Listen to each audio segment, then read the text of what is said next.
Welcome back to Nothing But Nets. I am here in location in my hotel room in Glendale, Arizona.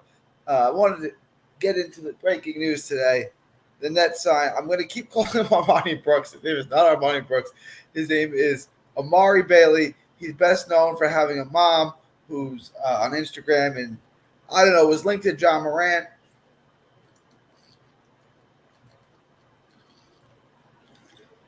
Was also linked to Drake.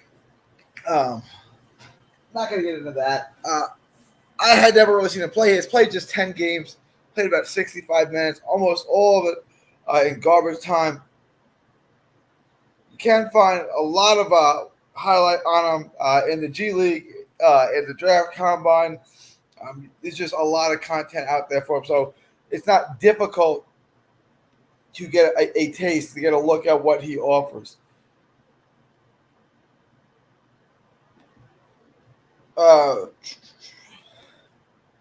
I think this is a really good signing. I don't know how he fits on the Nets exactly, but he's a good player. He can do a little bit of everything. He's a Sean Marks kind of guy. I don't know how if it's an Exhibit 10 contract. It's an Exhibit 10 contract. If you guys don't know what an Exhibit 10 contract is, it's the same contract they signed Killian Hayes to. It's a 1-year non-guaranteed minimum salary. It doesn't count against the cap.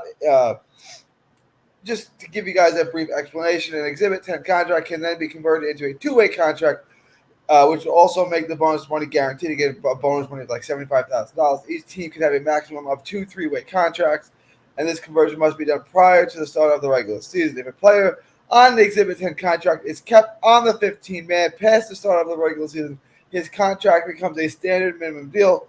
This is the only time it will have an impact on the team salary cap, since Exhibit 10s and two-way contracts don't count against the cap. So it doesn't hit against the cap unless he makes the roster. And just to kind of get into his play, he's a mid-range scorer. He's really good off the dribble. He's an active guy. He rebounds well for his position. He defends well for his position. He cuts all over the court. There's kind of and he's got a really good mid-range game. He can shoot the corner three a little bit, but he's a little bit inconsistent with it. He's just 20 years old. But this could potentially be a good contract. He's not going to help. I foresee the Nets having some spacing problems. Like if you go with a team with Ben Simmons, Cam Thomas, Claxton, Clowney, and then one of your threes, you're going to have spacing issues. Let's say Cam Johnson, all right? Because you're going to have two guys who can't shoot, and then Cam is basically a mid-range guy. Now you're adding another mid-range guy. Now Cam can shoot, but he's not really a stretch guy, right? He's a guy that's looking to get mid-range to the hole, get to the line, etc. He's kind of a throwback player to the 2000s, where most of his game is in the mid-range. But he can obviously shoot the three ball well enough. That's just not his game. He's going to score most of his points going to the rim and in the mid-range. This kid Bailey is kind of similar, but he's a really good athlete. He's above the rim with a mid-range game. He can slash, he can get to the hoop, and he can also create his own shot. He's kind of does it all. He's a little bit a jack of all trades. Like I said, he rebounds really well for the position. He's a great athlete above the rim. He can play make, he can ball handle. He handles the ball well enough to be a one, or he can score and make his own shot and play the two. So he's a true combo guard. He's a little bit undersized, 6'5", 180. Good off the dribble, scorer in the half court, active feet, moves all around, solid rebounder, seems to have a really good feel for the game, defends his position. He's got sticky fingers. Again, not sure he's a great fit for this team, but he's a guy that they can play. They can use him.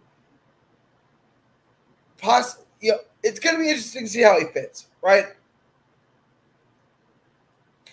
If he can develop a three ball, if they can stretch him, he becomes a very useful guy. Even if he's not, he's gonna play a role because he's kind of the guy that can play the 1, 2, and 3. He can definitely play the 1 and 2 with his athleticism and speed. I think he can guard the 3. Hustles on both ends of the court. He's a guy you want on the court. He's a guy that you can root for. He averaged 2 points and 1 rebound in 10 games, played only 65 minutes. So he can basically throw his stats out.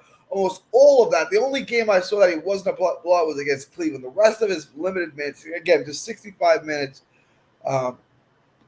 came in extended blowout minutes. He went to Sierra Canyon High School where he played with Bronny, LeBron James Jr. He was Mr. Basketball in California. He went to UCLA where he averaged 11 points a game on really efficient shooting. So with the college three, he showed that he can shoot. Now, that's a mid-range shot in the NBA, so it's just basically stretching him out. He only played very few games. So there's a possibility that he can shoot the NBA three. Give him a summer, let him develop that. He averaged 11 points, 4 rebounds, and 2 assists with more than 1 steal per game. The downside on him is he's a streaky shooter, not a great shooter from the long range, and he's got this drama queen from that dated Drake. Was linked to John Morant. She's 43. I'd say this is attention-seeking behavior, but it's a attention-seeking non-basketball move that the Nets made, right? That's kind of how I saw it. But I'm not sure that's it. He can play.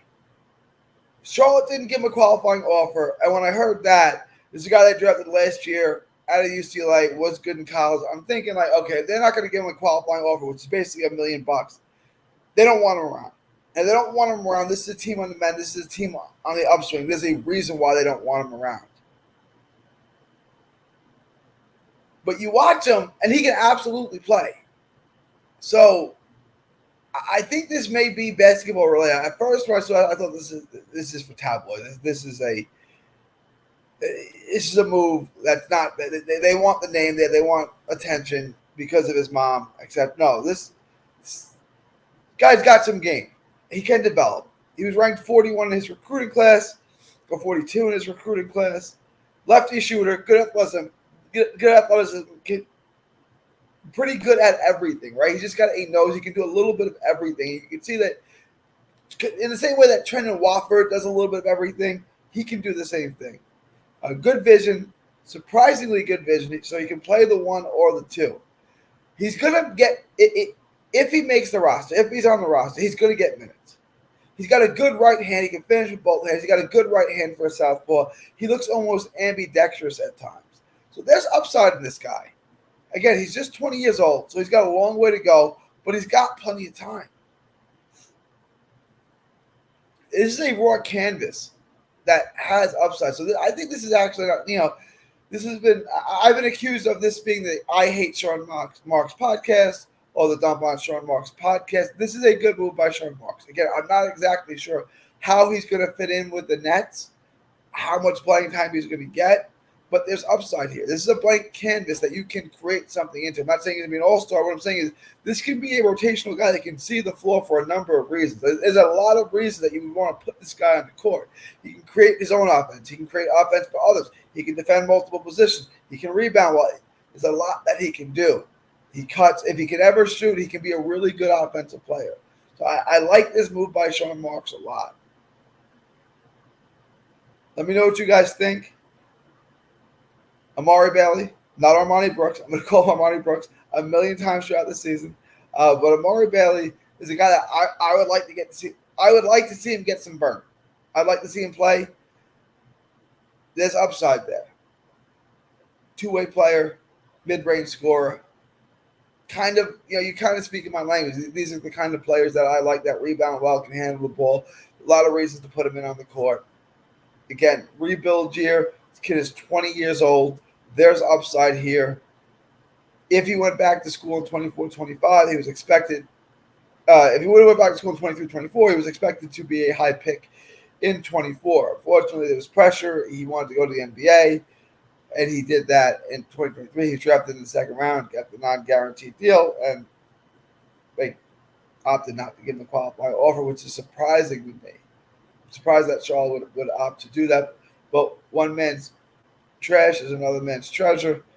Brooklyn gets the opportunity here. And I'd like to see him play over a guy like Killian Hayes. Like, there's way more upside in Bailey than there is in Killian Hayes. I don't even hate Killian Hayes. I don't mind Killian Hayes. I think Killian Hayes is fine, but there's way more upside. There's way more promise in this particular prospect, in this 20-year-old kid. He's only played 10 games. He hasn't got much of a shot. So I like to see the Nets use him, and I like to see playing different rotations. Play a little backup one, play a little backup two. You can go small, play 3 guards, use him in a rotation like that, and he can defend multiple positions, hustles all over the court. I like to see him really take a step forward with the Nets. I think it's a good signing. Again, it's Exhibit 10. It doesn't cost you anything. Get a chance to take a look at him. There's plenty of tape on him. Let me know what you guys think. Sorry for putting the wrong ticker below.